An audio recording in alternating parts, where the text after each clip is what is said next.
Ny tenin'Andriamanitra voalahatra ho vakiny araka ny petriko fanekena taloha boky ny mpanjaka faharoa. Mpanjaka faharoa toko fahaefatra ho vakina manomboka amin'ny andiny ny faharoa amin'ny telopolo.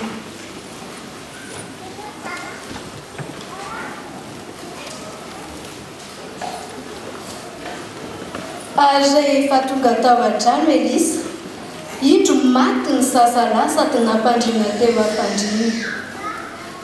Ary niditra izy ka norindrim-baravarana tao izy roa lahy, ary Elisa mivavaka tamin'i Jehovah. Ary niakatra izy ka nandry niampatra tambonin'ny zazalahy, ka ny vavany nataony tamin'ny vavany, ary ny masony tamin'ny masony, ary ny tanany tamin'ny tanany, ka dia nafana ny tenan'ny zazalahy. Dia niasa dia tao an-trano izy, ary niverina niapatra taminy indray. Dia nievina impito ny zazalahy, ary nihiratra ny masony. Ary Elisa niantso an'i Gehazy ka nanao hoe, "Antsoy ilay Sonemita." Dia nantsoiny izy. Ary rehefa tafiditra tao aminy izy, dia hoy Elisa, "Raiso ny zanakao." Dia niditra raha vehivavy ka niantoraka tamin'ny tongony, sady niankohoka tamin'ny tany. Dia nandray ny zanany izy ka lasa mivoaka. Hotohizana ao amin'ny fanekena vaovao. Taratasy nosoratan'ny apôstôly Paoly ho an'ny fiangonana tao Kolosia. Kolosiana toko voalohany ho vakina manomboka amin'ny andiny ny fahasivy.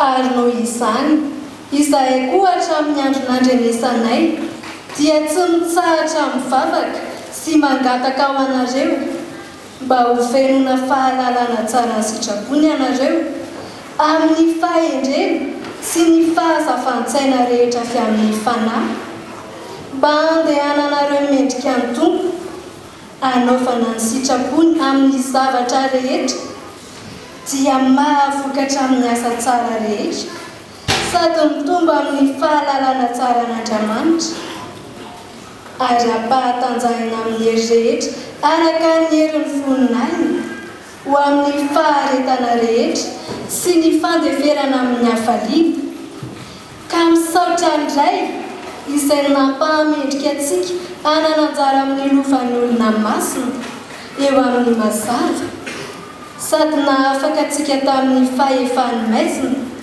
ka namindra antsika ho amin'ny fanjakan'ny sanamalalana, izay hananantsika fanafotana dia ny famelana ny tsika. Ho faranana ho amin'ny filasan-tsara-masina araka ny Marika. Marika toko faha-1 ambin'ny folo ho vakina manomboka amin'ny andiny ny faha-20. Ary avy amin'izany ho anakinana ny toriteny amin'ny anaran'i Jesosy Kristy tompoko.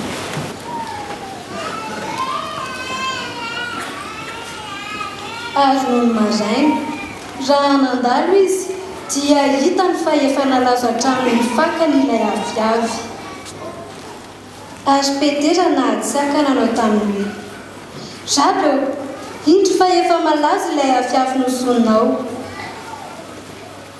Ary Jesosy namalika nanao taminy hoe, "Manana finoanan'Andriamanitra, lazaiko aminareo marina tokoa. Nazovo no ilaza amin'ity tendrombohitra ity hoe, mifindra ka mianjerany an-dranomasina, ka tsy hananao ampony, fa iny fa ho tonga ny zavatra lazainy, dia ho azony izany. Koa lazaiko aminareo, nazovo no tonononareo amin'ny fivavahana sy angatahinareo, dia mino fa efa nandray ianareo, dia ho azonareo izany." masina ny tenin'ny Tompo.